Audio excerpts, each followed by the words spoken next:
Boa noite, tudo bom?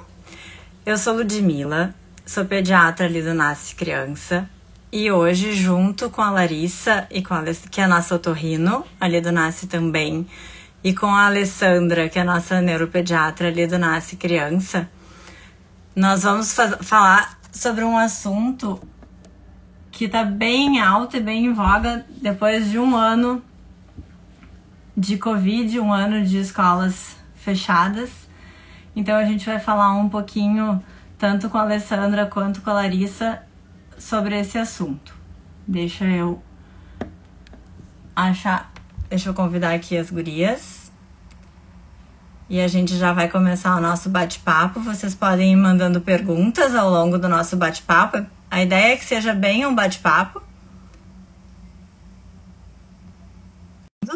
E a ideia é ser um bate-papo com vocês, que vocês consigam participar e possam participar com as dúvidas, com as perguntas. Oi, Lari. Olá, tudo bom? A gente está esperando a Ali, que tá chegando em casa do plantão, mas já tá entrando em casa, então daqui Acho a que tá pouquinho... torta, Lud. Tá torta aqui. Tá torta. Eu tava carregando, mas aqui deu tudo certo.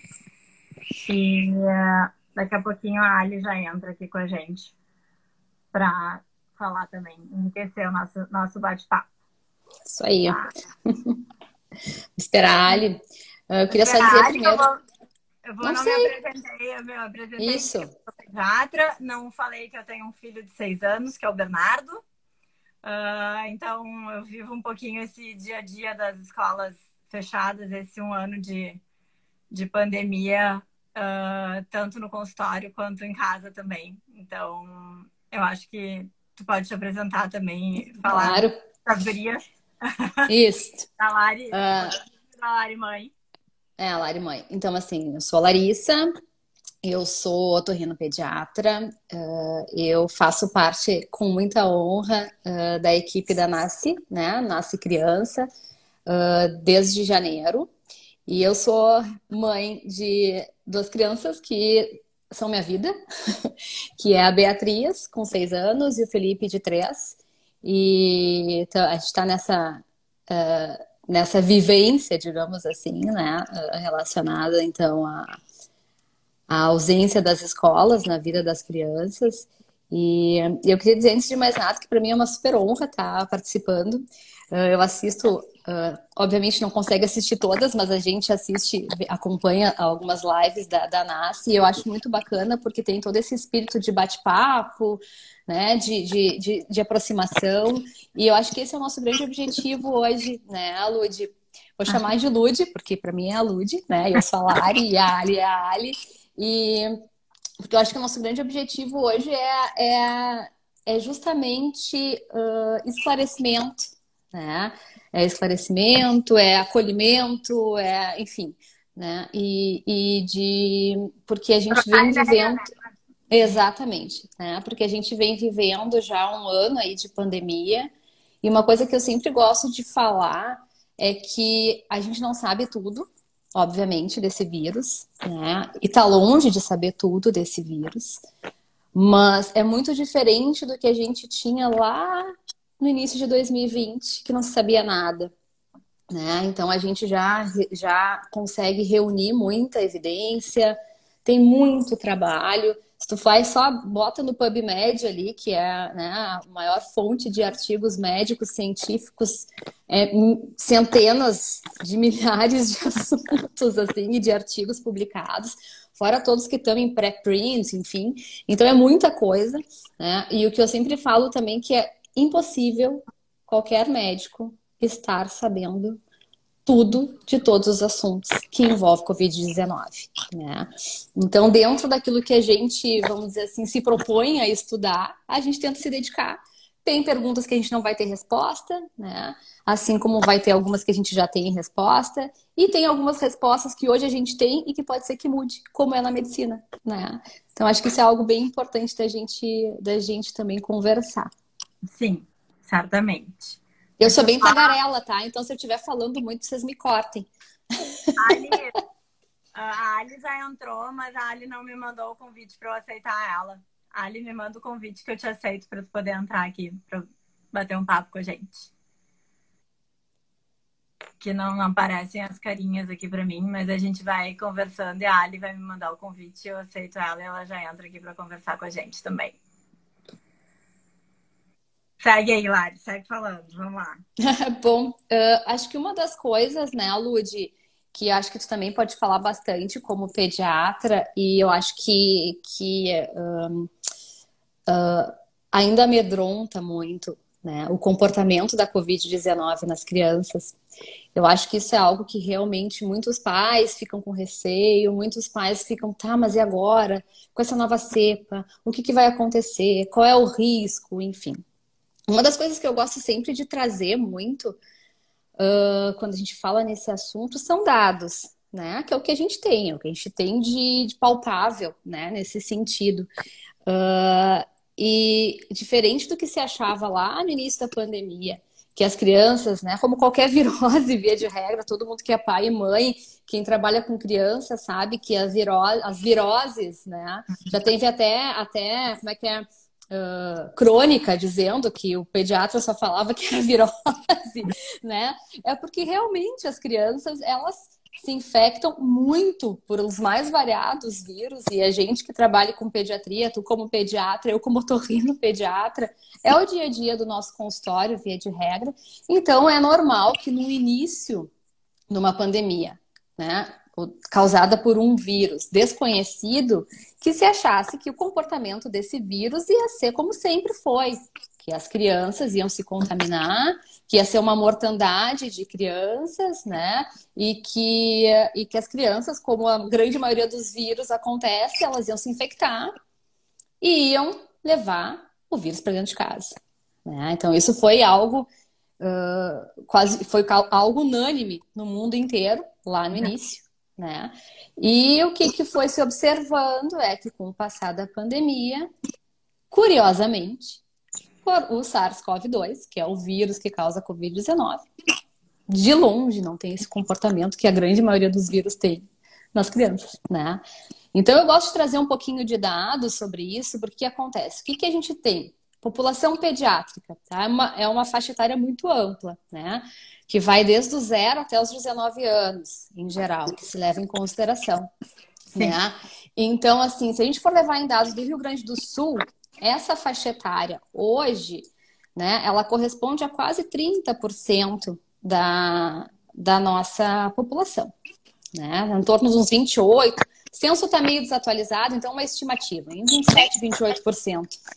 E aí o que a gente vê, né? Que os casos de Covid-19, né, do total de casos de Covid-19, só 9% desses casos, 9,5%, estava olhando, olhei hoje agora no site da Secretaria de Saúde, tá?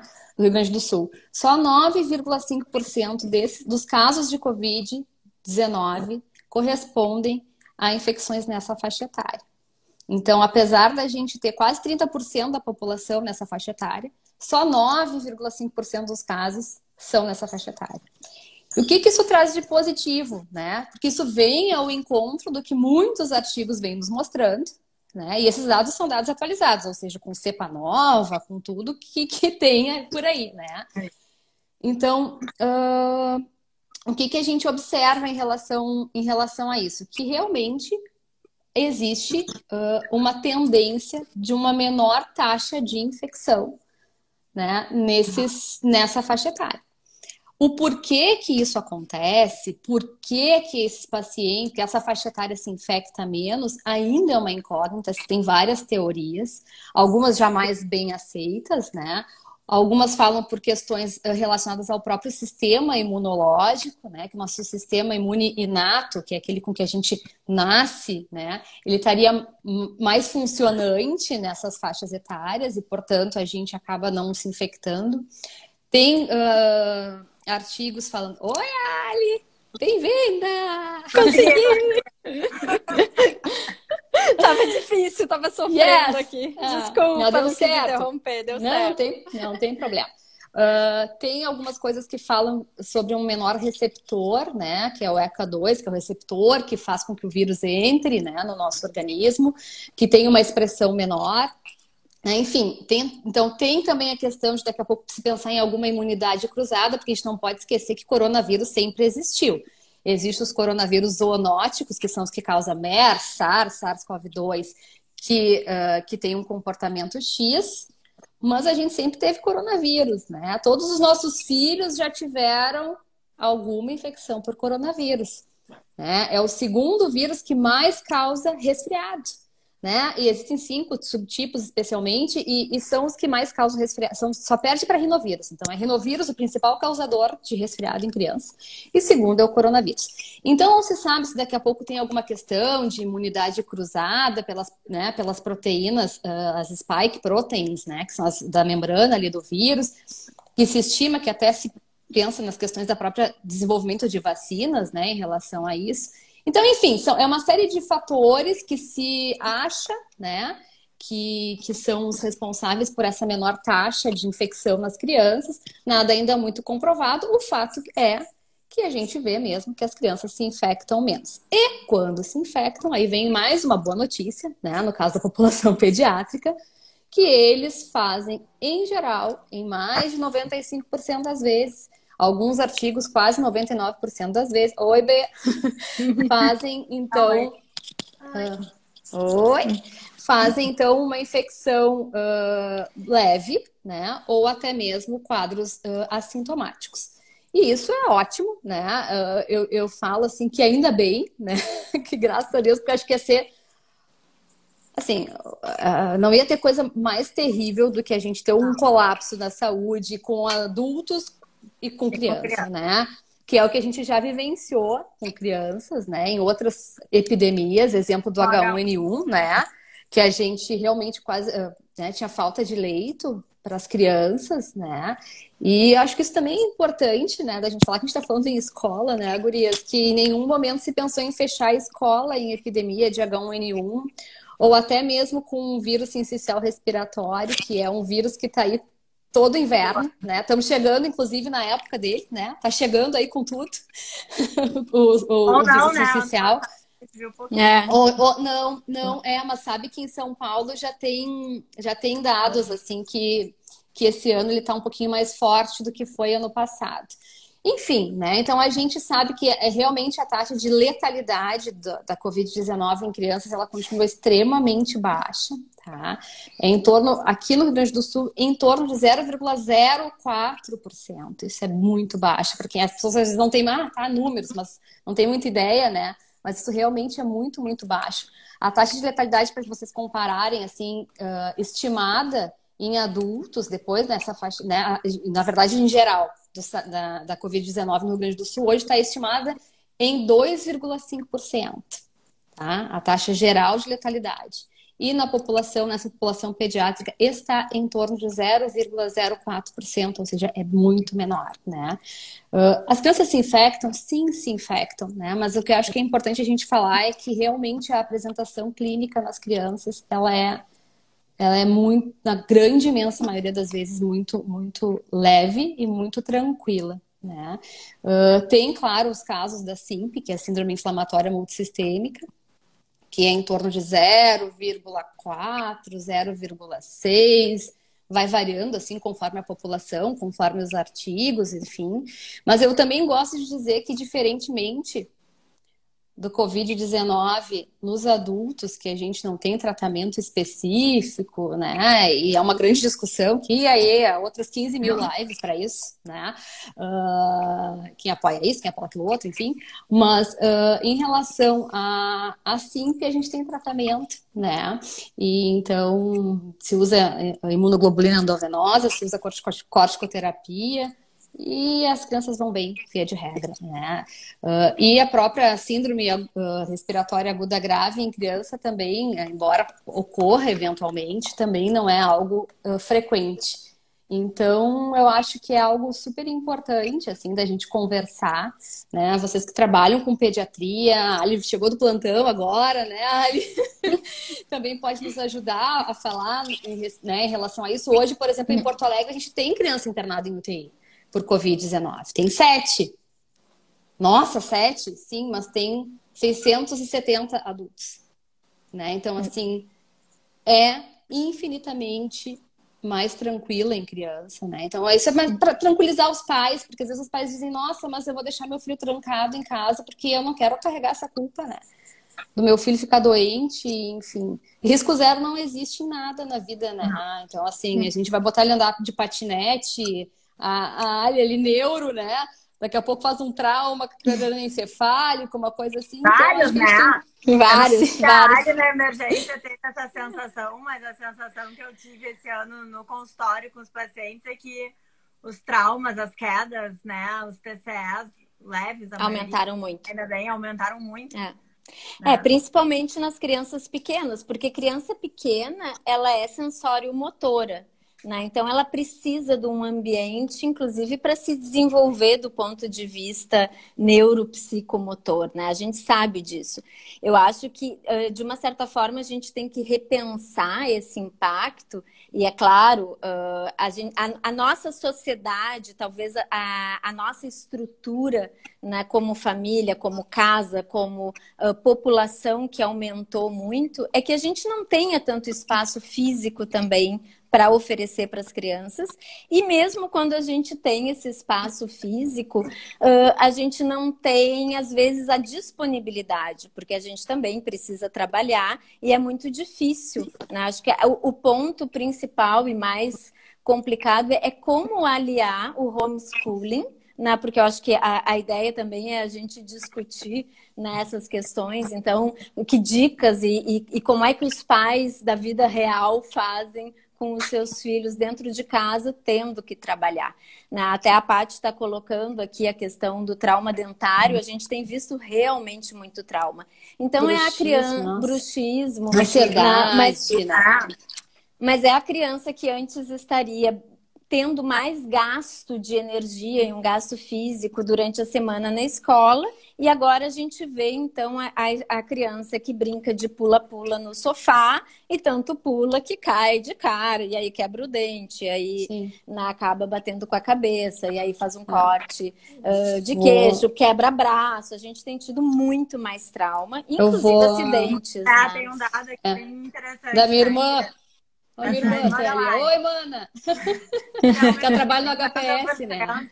O número de queimados também, né? Exatamente, queimaduras graves, né?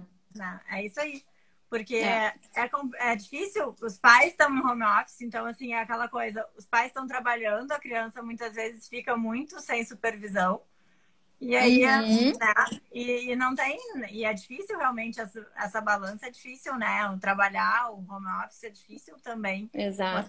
Pequena, às vezes não tem, aumentou muito também a demanda por tela, né? Que é uma coisa preocupante. Então, a gente tem todas essas demandas da pandemia e do confinamento das crianças e dos adultos, enfim, né? Em casa. Até as gurias estavam falando ali que, como eu acho que a live, o objetivo também é ser super interativa, assim, como sempre foram as lives da NASCE, que as gurias dentistas ali estão falando, né? Que realmente aumento da cárie, porque a gente esquece a rotina. A rotina foi por água abaixo com as crianças em casa, né?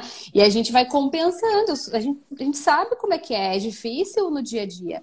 Então a gente vai compensando. Daí tu libera um doce, aí esqueceu de escovar o dente. Puxa vida, agora já é meio-dia, tá? Vamos almoçar, né? Então, quando a gente vê as crianças estão tendo uma higiene dentária daqui a pouco pior, junto a um bruxismo, porque estão mais ansiosas, e tem dados para isso, até saiu há pouco da Sociedade Brasileira de Pediatria, que uma enquete, um estudo com quase 1.000 pediatras, 951 pediatras, se eu não me engano, 8 em cada 10 famílias referiram que suas crianças tiveram alguma alteração comportamental ou relacionada à ansiedade.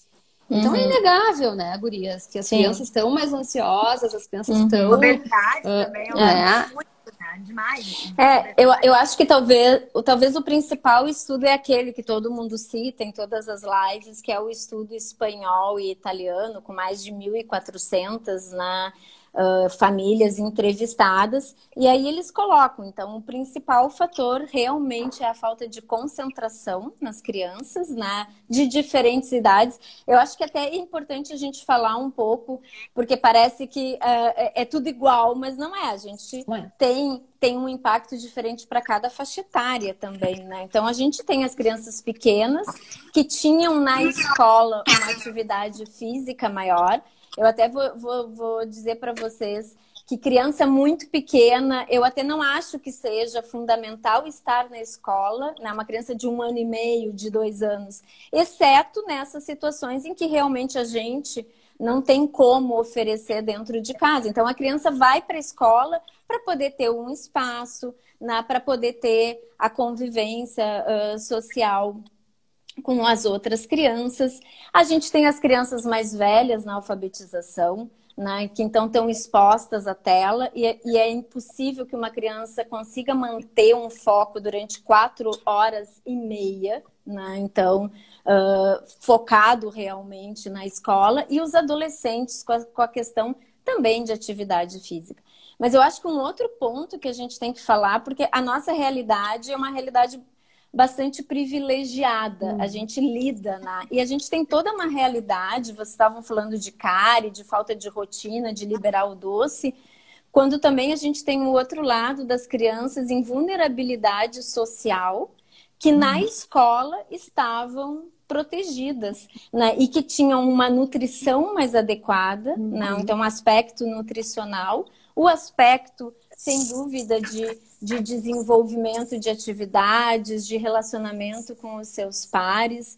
Então, acho que é importante a gente colocar isso, e a dificuldade que pais que não têm um embasamento cultural e de educação, como é que um pai que não é alfabetizado ou é semi-analfabeto vai ensinar o seu filho a ler e a escrever numa fase de alfabetização, né? Isso é muito complicado também da gente avaliar. Então, acho que a gente poderia até separar esse estudo, eles até comentam muito que foi o primeiro estudo realmente aqui na ocidental, porque já tiveram outros, Japão e China, que é outra realidade completamente diferente, né? É outro tipo de cultura, é outro tipo de formação. Se a gente disser para eles que eles têm que manter de uma forma, eles vão manter, mas no mundo ocidental a gente sabe que é outro tipo de vida e outro tipo de estrutura. E o que a gente tem visto é isso, é ansiedade, é depressão, é má alimentação, porque as crianças também estão mais sedentárias. São os acidentes domésticos, mas também muita coisa de maus tratos, questões de negligência. E aí entra realmente o papel social da escola. Não simplesmente assim, eu quero que o meu filho vá porque eu não tenho como, eu não aguento mais. Mas não, porque a escola também tem esse papel de formação social, de acolhimento. De acolhimento, sem dúvida. Aí tem uma coisa, até a Rochelle comentou aqui, é uma coisa que ela fala bastante nas lives quando ela participa, que é sobre a autorregulação das crianças. Que só na escola a criança consegue desenvolver essa autorregulação, porque em casa ela tá ali assistindo a aula, assistindo online, não gosta, ela sai para fora, vai fazer outra coisa, sai caminhando. E na escola, querendo ou não, se tem uma atividade que ela não gosta, ela olha pro colega, vê que o colega tá prestando atenção, vê que o outro tá sentado, prestando atenção. A convivência, né? A convivência com os pares então, é essencial. A autorregulação também não existe no online, né? Muito mais Uma coisa super importante, Ali, que tu estava falando, né, que é do papel, na verdade, da escola como acolhida e acolhimento e como percepção, né, de coisas, especialmente dessa população mais vulnerável, né? O que acaba acontecendo muitas vezes é que as crianças que estão sofrendo maus tratos e abuso, isso é reconhecido dentro da escola. Então, um período que teve escolas fechadas, por incrível que pareça, diminuiu o número de denúncia. Por quê? Porque a escola percebe a alteração de comportamento, o professor que está ali, ele consegue ver, não, mas tem alguma coisa com esse meu aluno. E aí vai atrás e realmente descobre, né? Porque, em geral, infelizmente, o abusador está dentro de casa ou é alguém próximo. E aí a criança dentro desse ambiente, obviamente, nunca vai relatar, né? Então, isso é algo super importante, porque a escola acaba tendo também esse papel. E no período que as escolas abriram, pum, esse número aumentou de novo, né? Então, eu acho que isso é super, super importante. Uma outra coisa que acaba caindo um pouco na minha área, e a Ali pode me ajudar um monte também em falar sobre isso, é em relação à linguagem e fala. Linguagem. O que a gente vê, assim, eu brinco com as gurias, que até a gente estava falando de fazer uma discussão ali. A gente não desistiu do A gente vai fazer uma discussão aguardem. Sobre isso, né? Esse acho que foi o assunto número 1 para a gente conversar, porque o que a gente tem observado de atraso de fala, e não só de fala, mas de linguagem como um todo, né, das crianças, e eu falo que isso é a epidemia da pandemia. Nós temos várias epidemias que a pandemia trouxe, e essa acho que é uma delas, porque o que acaba acontecendo?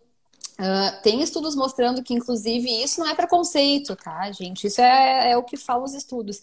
Que filhos de pais com maior escolaridade, eles acabam tendo um repertório maior, porque os próprios pais também têm um repertório maior no seu dia a dia de conversa com as crianças, né? E isso a gente também consegue reproduzir muito dentro da própria escola. Então, no momento em que as crianças não têm essa exposição, o próprio repertório de fala delas também fica menor, né? Uma outra coisa que eu acho que é importante é aquela questão de fala e escuta. Não tem essa autorregulação também de fala e de escuta, que também é importante, né? E a socialização e o convívio com os pares, especialmente na questão da fala, é algo muito, muito importante, né? Porque isso vai fazer, na verdade, o que acontece? A socialização, o convívio com os pares, ele vai auxiliar no aumento desse repertório linguístico e no aumento da questão do próprio repertório social da criança, né? E no momento em que a gente acaba não tendo isso, as crianças não exercitam isso, né, desse convívio, a gente acaba tendo muitas vezes o atraso secundário a isso. E aí a gente não sabe, aquela criança que chega no nosso consultório, que não está falando, que está com seus 2 anos, que não falou uma palavra, que já deveriam estar falando frases, pequeno, que já deveria estar falando frases, tu não sabe se esse atraso é simplesmente circunstancial, né? Ou se daqui a pouco realmente essa criança está tendo um padrão de desenvolvimento atípico dessa linguagem, ou se tem outros, né? Esses dias entrou um menininho no consultório, assim, que ele simplesmente parecia, sabe, um menino das cavernas, assim. Cabelinho sem cortar e tal. E agarrado na mãe. E aí ela falou assim, doutora, ele só tá convivendo com a gente, porque ele não tá convivendo com mais ninguém e tal. E aí tu olha e diz, será que tem alguma coisa de transtorno de espectro autista? Será que é só um atraso? Será que é só uma criança que não sabe que existem outras pessoas no mundo, né? Então, acho que isso é algo super importante que a gente tem vivenciado muito também, né? E a gente não sabe quando nem como avaliar, às vezes, depois dessa criança, porque a gente não sabe, né? Tudo é novo para todo mundo nesse sentido. Eu acho que o principal... Conversar um pouquinho, né?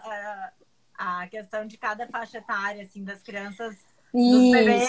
Dos bebês, isso, acho ótimo. Isso, As crianças um pouquinho maiores, os pré-escolares, enfim. Isso. Foi mais ou menos dentro do que eu falei. No início, ali nessa fase precoce dos bebês e das crianças até mais ou menos os 3, 4 anos de idade, o que a gente tem é desenvolvimento sensório-motor. E, na verdade, na prática, a gente não precisaria da escola para isso. Né? Mas é como eu disse no início, o mundo mudou muito. Né? Eu não tenho como dizer, no meu tempo, eu vou me sentir muito velha se eu disser isso, mas no meu tempo... Eu fui para a escola com 5 anos de idade, para o jardim, só que a gente tinha o convívio com os primos, né? Tinha o irmão mais velho, tinha os vizinhos, a gente brincava na rua. As famílias eram maiores. As famílias eram maiores, era casa, era interior, então era uma série de fatores em que a gente estava realmente expostos a isso, né? E as mães muitas vezes não trabalhavam, né? Então é uma outra realidade também. A minha mãe até trabalhava quando eu era bem pequena, mas a gente tinha um outro tipo de estímulo, talvez em casa, que é o que a gente não está vendo agora também, né? Então, os pais vão tem que deixar as crianças muito cedo já na creche. Então, bebês com 6 meses, 7 meses, no que param de amamentar. Então, em termos de estímulo ou de impacto para essas crianças, o que a gente vê principalmente é esse desenvolvimento sensório-motor, que vai repercutir na questão da linguagem depois. Porque para a gente ter um desenvolvimento adequado de fala, do ponto de vista motor de fala, a gente precisa ter preenchido essas lacunas. A gente precisa ter desenvolvido a parte motora ampla também, né? Então, não tem como a gente partir para uma questão de desenvolvimento de linguagem se a gente não tiver preenchido essas etapas de forma adequada. Então, muitas vezes, essa criança que já chega para a Lud como pediatra, vai para a Larissa como otorrino e vem para mim como neuro, quando a gente vai ver no exame neurológico, já é uma criança que está mais hipotônica também, né? É uma criança que, do ponto de vista proprioceptivo, não se coordena, não tem planejamento visiomotor, porque também não está tendo esse estímulo adequado. Então, acho que essa fase ali do pré-escolar da criança pequena, o principal seria isso, né? E a gente até pode discutir de que forma a gente poderia orientar nas famílias a tentar trabalhar isso também. Depois a gente vem bem na questão da educação infantil, que sem dúvida, aí é a questão de alfabetização, né? De conhecimento do mundo, de entrada, de concepção, de valores, extra-valores da família, né? Então a gente vai ter os valores da família, que são os mais importantes. A escola não deve ter o papel de substituir aquilo que a família tem obrigação, né, de oferecer, mas sem dúvida, processos de alfabetização, o que a gente está vendo é que as crianças terminaram o primeiro ano e muitas não estão alfabetizadas, né? Porque é muito difícil alfabetizar. Tem todo um outro lado, sempre vai ter exceção, daquelas crianças que por algum motivo tinham mais dificuldade e conseguiram no 1 para 1 até se desenvolver melhor. E depois a gente tem muito essa fase, então, do adolescente com a questão da imitação ou do reconhecimento dos seus pares, do grupo, né? E esse afastamento talvez seja um dos mais sofridos, né? Então, é o grupo que eu acho que a gente tem visto, inclusive na emergência, um aumento das taxas de tentativa de suicídio, de ansiedade, de depressão, de transtornos alimentares, pânico, bulimia, anorexia, aquelas questões, óbvio, a alfabetização não é somente ler e escrever, né, eles estão falando, mas é essa bola de neve que, na verdade, quando a gente vai vendo uma coisa está interligada à outra. Então, a gente está, na verdade, mexendo na base de tudo. Começando lá no pequenininho e passando. E a gente entende que os pais estejam exaustos, né? Eu não posso nem opinar, porque eu não sou mãe, né? Mas eu sei que os pais estão exaustos e é um trabalho, né? É que é uma questão, eu acho, né, Ali? Desculpa te interromper. Mas assim, eu acho que é uma questão de exaustão em vários sentidos, porque também o nosso repertório como pais... Às vezes a gente fica sem saber o que fazer mais, né? Porque eu digo, às vezes, tu faz circuito, tu faz túnel, tu faz tinta, tu faz geleca, tu faz horrores de coisa com as crianças. E tem uma hora que nem eles aguentam mais, porque eles precisam outras coisas. Eles não aguentam, às vezes, mais ver a minha cara, entende? Nem a do Gustavo, meu marido. Eles querem ver os amigos, eles querem fazer outras coisas, né? Então, acho que tem essa questão. E eu acho que, daí, isso a gente diz mais até de fim de semana, né? Porque, enfim, mas durante a semana que eles têm ali a aula, tem a rotina e tudo mais. E tem alguns pais que estão em home office, né? Exatamente. E aí, o que acontece com essas famílias? Os pais precisam estar ali concentrados, com cobrança, tendo que performar, né, nos seus trabalhos, e tu tá com teu filho ali, e não é que eles não amem os seus filhos, não é que eles não sejam bons pais, só que simplesmente a gente não dá conta de tudo às vezes, né? E aí acaba sobrando o quê? As telas. Então, mesmo naquelas crianças que não estão ali do teu lado, né, digamos, eu não trabalho em home office, mas tô em home office, aí meu filho tá aqui do lado, e aqui do lado eu abri um computador porque ele tá em aula em alfabetização. Tá, esse é um cenário. Aí tem o outro cenário, que é a criança que não está em fase de alfabetização e que está em educação infantil, que está com seus 4, 5 anos, e que também tem toda a questão da preparação e de todas as habilidades que são importantes dele adquirir, né? Para ter, então, aquela... esqueci a palavra. Mas, enfim, para ele poder estar preparado para poder ter todas as outras aquisições. O background mesmo, né? Da formação. Então, o que acaba acontecendo? O que esses pais fazem? Poxa, eles dão a tela para as crianças porque eles precisam entrar numa reunião. Então, é o que eles acabam tendo. E aí, isso também atrapalha. Atrapalha a fala, atrapalha a questão motora, atrapalha atenção, né? Atrapalha até mesmo questões oftalmológicas, aumento de miopia, né? Então, ali, ó, a Rô falou, prontidão escolar. Era a palavra que fugiu, né? Então, assim, são coisas que a gente vivencia e a gente tem toda uma culpa, né? Porque aí tu fica falando, eu preciso fazer alguma coisa. Eu preciso fazer algo com essas crianças, porque não é possível, porque eles estão irritados, porque eles têm crise de birra, porque eu sei que... Né? Só que às vezes o nosso repertório como pais também é difícil, né? E vamos combinar, assim, que nós como adultos, né, com todo o nosso lobo frontal desenvolvido, mielinizado, em teoria, nosso filtro, a gente está cansado, nós estamos estressados, né? E as crianças são os nossos espelhos também, né? Se nós não dormimos, se nós dormimos mal, a criança também, ou ela está dormindo demais durante a pandemia, ou ela está dormindo de menos, né? Então, o que a gente tem também é um reflexo da nossa saúde mental, que é difícil, assim, é mais de um ano também, né? Que a gente também não tem esse convívio social, é sair de casa para trabalhar, principalmente nós que somos médicos e que também temos que dar o exemplo, digamos assim, né? De que a gente está se cuidando, né? Que o distanciamento é importante, sem dúvida, né? Então, todas essas questões de... Então, a gente... questão também do medo, né? Do medo. A gente sai com medo, a gente vive com medo de pegar, medo de passar para alguém que a gente ama, medo. Então, acho que o medo há um ano circunda.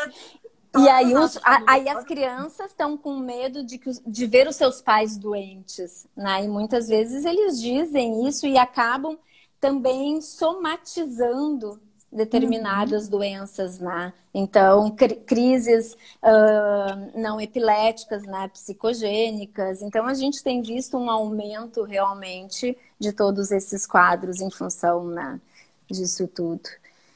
E que eu falei, até eu estava comentando na outra live que o Edinho também fez sobre o assunto, e é isso, por melhores que a gente tente ser como pais, mães, enfim, tias, etc., né? Tentando auxiliar, a gente tem um limite, né? Em que a gente consegue atuar. E isso, como tu falou também, né, Ali, brilhantemente, somos privilegiados.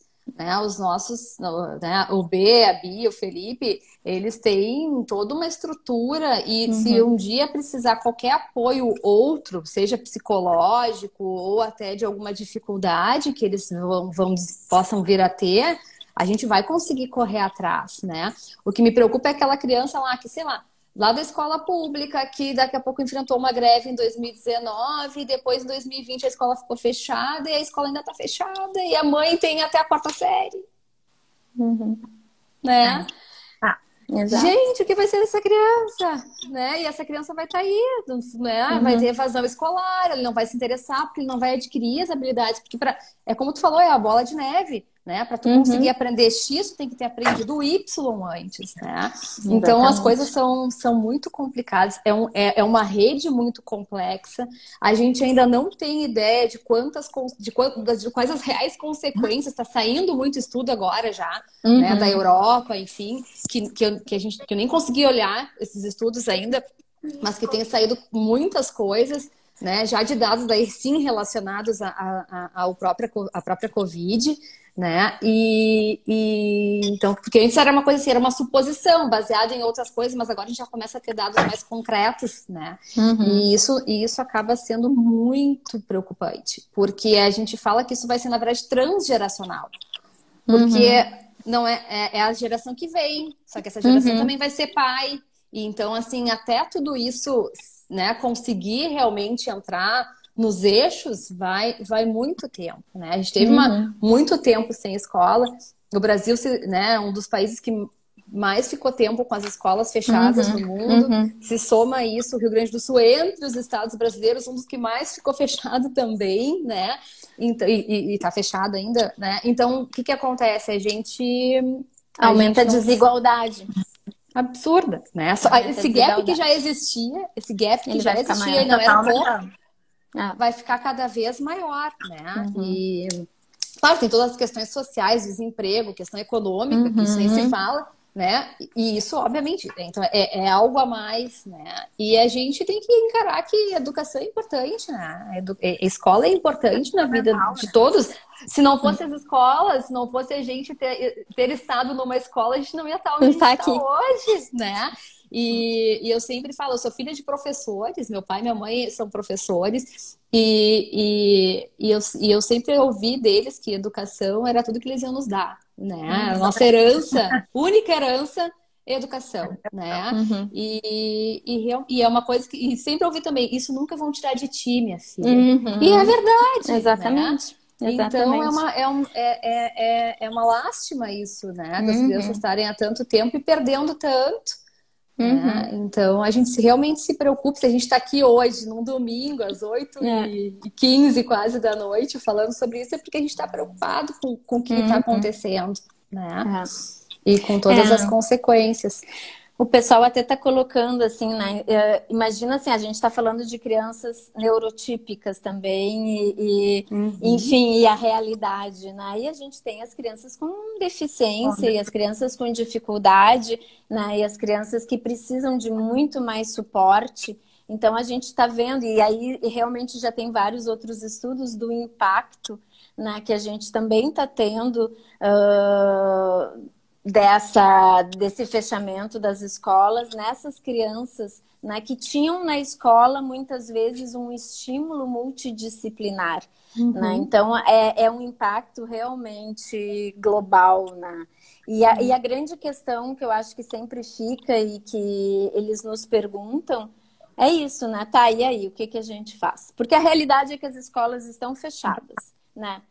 E é inegável o benefício, mas a realidade é que nesse momento elas estão fechadas e obviamente ninguém em sã consciência imaginou que fosse ficar tanto tempo assim, né? Quando a quarentena começou, a gente imaginou são 2 semanas, são 40 dias, né? E agora a gente está há um ano. Não, né? um ano. Um ano E um mês. Quase. 1 ano e 1 mês. Aí eles voltaram ali em outubro, novembro, né? As crianças voltaram. E aí voltou a educação infantil, né? daí depois só que voltaram as outras séries, então teve locais e escola pública nem voltou. Enfim, é muito complicado, né? A gente sempre fica na dúvida do que tentar fazer para minimizar danos, porque os danos já existem, né? Então é o que fazer para conseguir minimizar e não é fácil, porque aí, como tu falou, as gurias falaram, a gente já vê pais estafados, todo mundo cansado, e não vamos negar, gente, tá todo mundo cansado, de uma forma ou de outra, né? Ou porque tá trabalhando muito, ou porque tá psicologicamente afetado, ou porque tem cobrança em tudo que é lado, né? Então, ou porque tá trabalhando muito. Também, né? Ou porque, exatamente, né? Ou porque tá com muito medo, porque não adianta, né? As pessoas que tiveram uma perda, obviamente, né, o medo toma conta, né, e isso é inegável, isso a gente acaba, né, uma reação normal do ser humano. Enfim, então a gente fica sempre com essa dúvida do que a gente pode fazer, né? Ali, de repente, tu pode nos dar umas dicas aí do que eu faço com o Felipe lá com 3 anos, com a Bia. Eu brinco assim, é que nem eu digo, que eu falo muito da questão das escolas, da abertura das escolas, enfim, né? E eu falo, gente, mas assim, eu sou uma privilegiada, minha filha também, a Bia tá com 6 anos, tá lendo, né? Lê livro. E escreve e tudo mais, mas não é a regra. Não é a regra.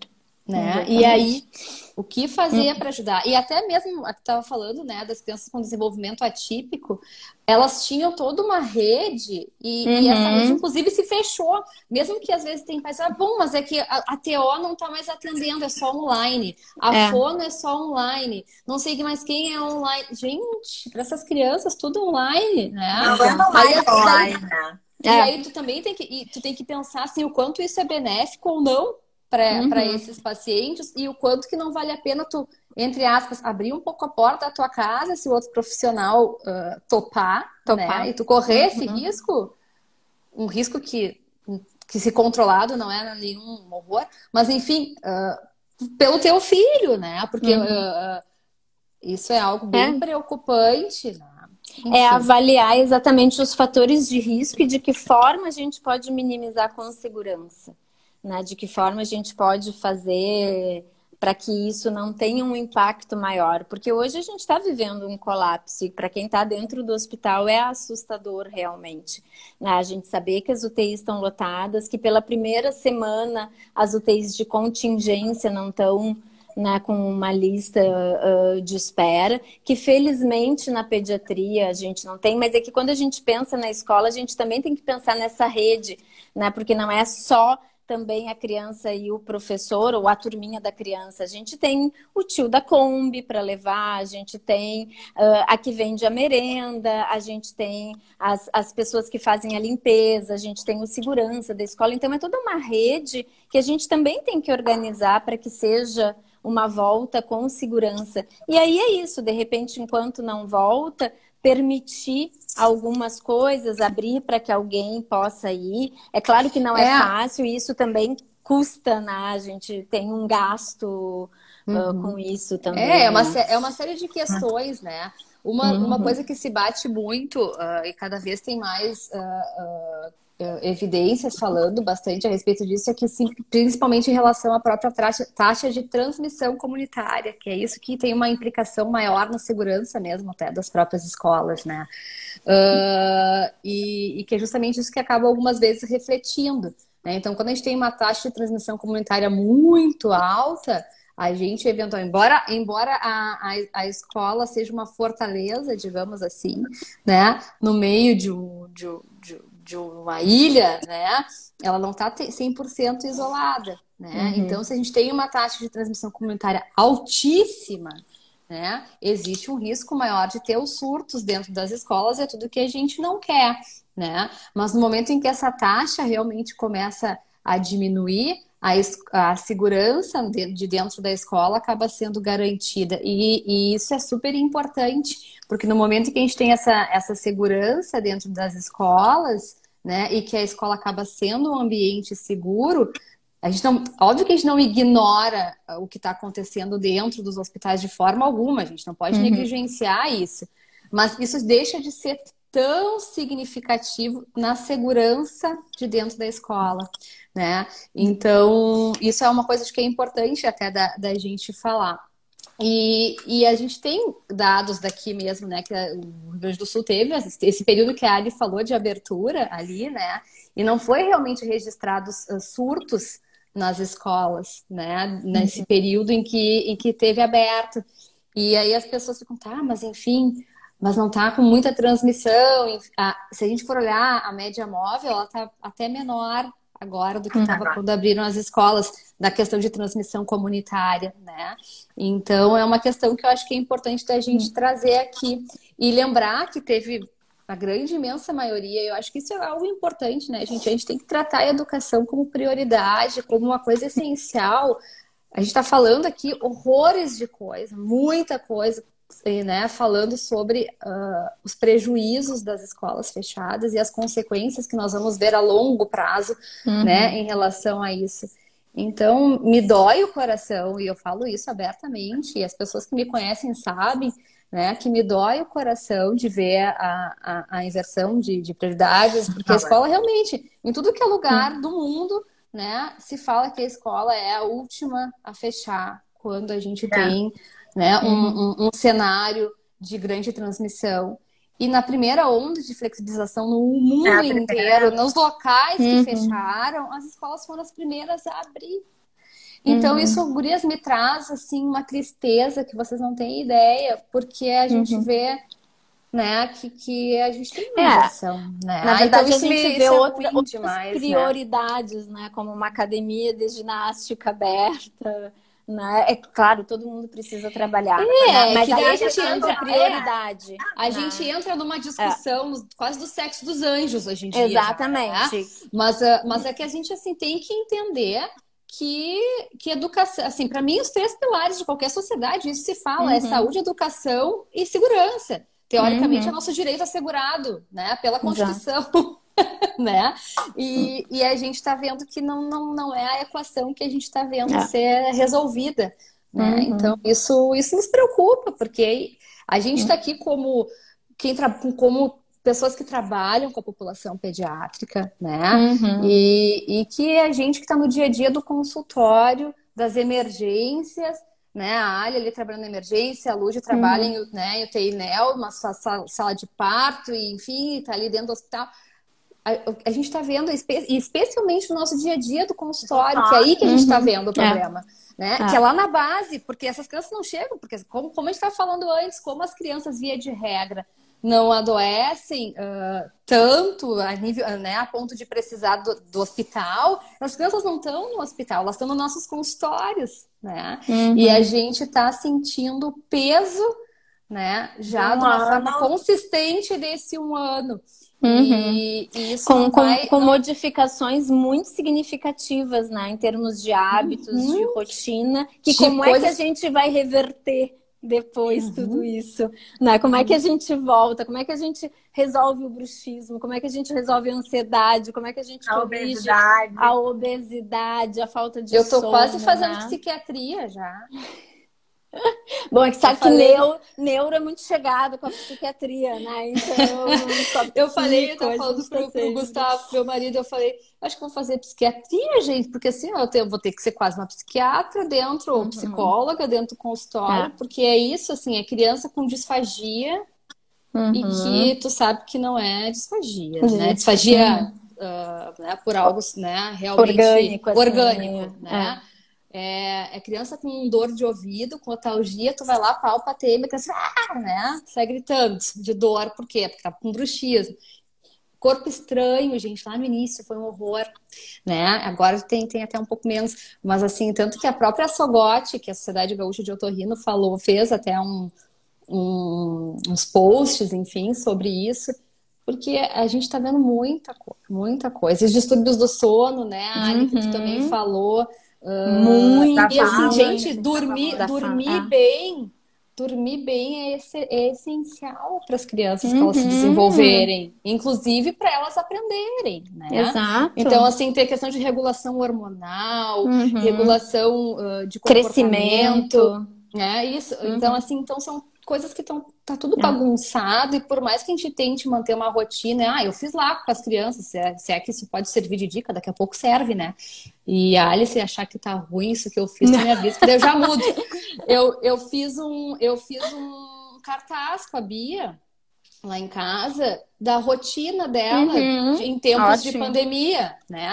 Tá hora, faz isso, de manhã, quanto tempo pode ficar no tablet? E aí tem a rotininha dela ali, porque isso ajuda também ela a se autorregular, né? Calendário visual, né? Bia, tu tá muito... E agora a gente até conseguiu cortar, quando voltou as aulas dela, como ela voltou no nível 5 da educação infantil, ela voltou em outubro, né? E aí agora, enfim, então agora que ela tá sem aula. Então, quando voltou a aula, eu consegui cortar o tablet dela. Nesse período, porque sempre foi regra lá em casa, o tablet é só fim de semana, não é durante a semana. E aí agora ainda consegui, óbvio, nós não estamos, hoje é sexta, recém agora vai começar o fim de semana. Então assim, eu tentei fazer, a gente tenta, né? Nem sempre se segue aquilo, mas escovar o dente, ajudar a arrumar a cama, né? Para ver se a gente consegue manter algo, né, de sanidade mental nas crianças também, nas que conseguem compreender isso, claro, né? Claro. E tu, Lud, quais são as dicas que tu tem feito aí com o B? Nos conta. As dicas, a gente tenta seguir as mesmas regras que a gente tinha antes da pandemia, né? Então, a gente tem a regra bem clara do tablet também, enfim. No final de semana, limitar o tempo de telas, enfim, né? Mesmo televisão, desenho, A gente brinca muito. Uma coisa que a gente fez muito aqui durante a pandemia são os jogos de tabuleiro. Ele já tem 6 anos e meio, então ele gosta muito de jogar, ele gosta muito de Lego. Então a gente inventa muita brincadeira com Lego, com jogos de tabuleiro, né? Os desafios, as regras, né? O jogo a gente tem que seguir regra, a gente tem que aprender a ganhar, a gente aprende a ganhar, mas a gente perde também. Aqui em casa a gente não dá...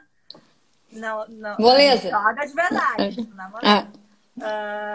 O horário de dormir ficou mais bagunçado, porque é isso, não tem que acordar, às vezes, muito cedo para uma atividade extra, enfim, de manhã, então tem se dormido um pouco mais tarde em casa, mas a gente tenta regular os doces só final de semana, então eu tentei no máximo seguir a nossa rotina já anterior de regras e combinações, enfim, mas é doído, assim, né? E eu acho que assim, tem saudade dos amigos. Agora ele quer fazer reunião com os amigos, né, de noite. Eu quero faz um link que eu quero fazer uma reunião com os amigos. Então, é isso, é o dia a dia deles que virou de cabeça para baixo, né? E uma coisa que eu acho que é importante, assim, a gente eu sei que é difícil isso, né? Mas a gente tem que tentar minimizar a nossa culpa e fazer o que dá também, né? Fazer o que dá. Porque senão a gente fica tão mal. Sabe, onde aperta o sapato, né? Né? E as suas possibilidades também, que eu né? falo no consultório, se abrir as escolas, teu filho vai voltar. Gente, assim, cada família sabe a sua circunstância. Se acha seguro o seu filho voltar ou não. Isso também cabe cada um decidir, né? Exato. Não é a gente... E acho que é o livre-arbítrio, né? As escolas vai ter essa liberdade. As pessoas vão, quem quiser continuar no online vai poder continuar, enfim. E vai caber a nós também fazer esse papel de talvez observadores, né? Então, detectar qualquer alteração mais precoce, na questões de ansiedade, ter o cuidado também para não exagerar em termos de medicação. A gente está vendo muito mais criança medicada também, né? Mas ter um cuidado de tentar abordar de outras formas. Eu acho que essa questão do brincar com a criança é fundamental.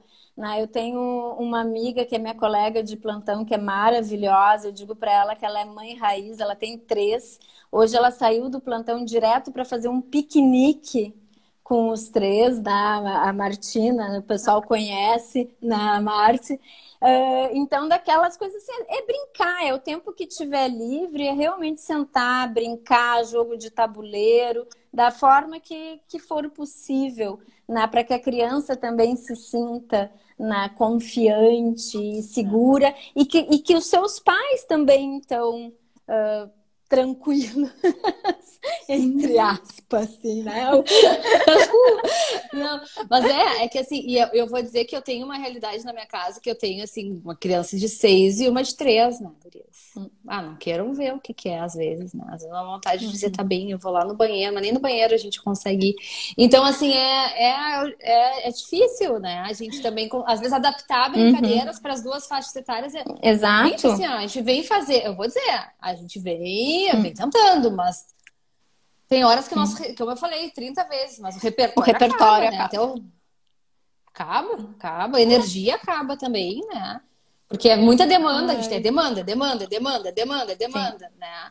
E é difícil. Mas a gente vai lá, a gente vai tentando dar o nosso melhor. A gente tem 2 minutinhos e eu queria só que a Ali falasse sobre o atraso da fala, do desenvolvimento da fala. Eu sei que a gente vai estar programando uma discussão sobre isso, mas assim, uma dica em 2 minutos, porque eu tenho visto muito atraso de fala no consultório. Então, assim, como é que a gente pode fazer para estimular um pouquinho essas crianças nessa faixa etária especificamente? Isso é para mim ou para Lari? Para mim? Para as duas. Para as duas, tá. Então, assim... Fala, Lari, que senão eu fico até o fim. Não, uma das questões é aquilo que eu falei, tá? Estimular do ponto de vista motor, sensório motor. E conversar com a criança. Ler, leitura.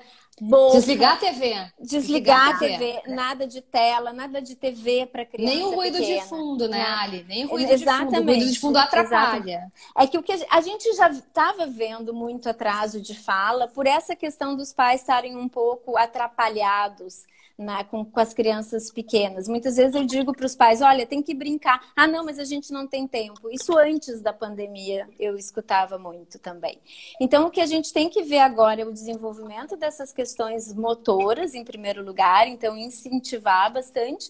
E conversar com a criança, brincar com a criança. Bom, se certificar que não tem, aí entra na parte da Lari, né? Que não tem nada auditivo, que não tem uma otite, que não tem um líquido, né, em ouvido médio, em orelha média, que possa estar atrapalhando. Investigar, se for preciso.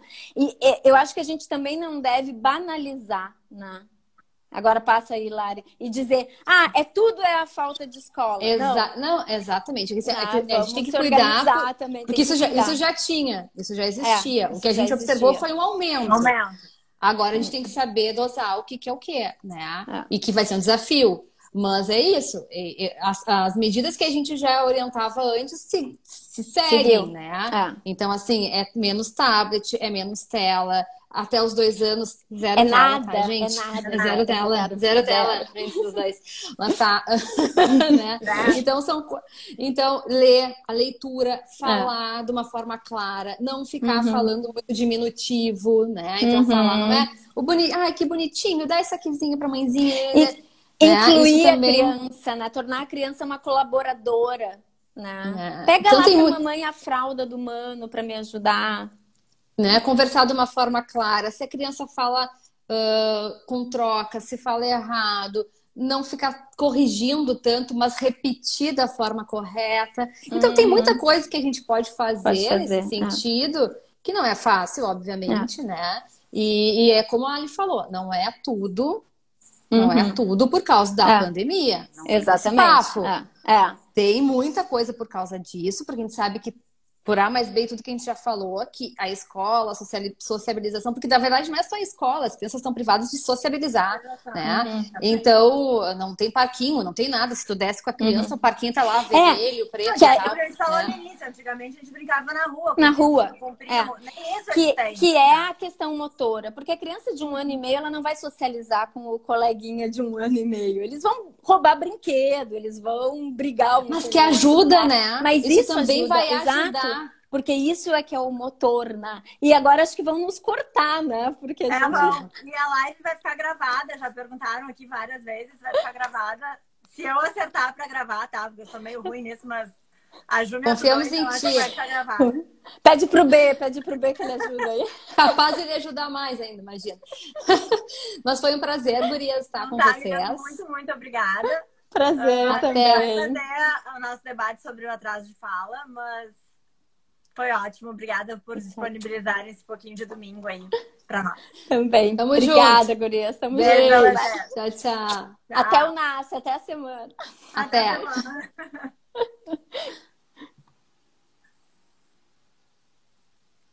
E agora, como é que eu saio disso? Agora essa vai ficar naqueles... como é que agora nós vamos ficar falando. Tipo filme da Disney, assim. Filme da Disney. E agora? Sai lá em cima no xizinho, olha. A gente sai no xizinho, a Lud fica. Xizinho, tá. Isso, tchau. você tem que ler pra poder encerrar.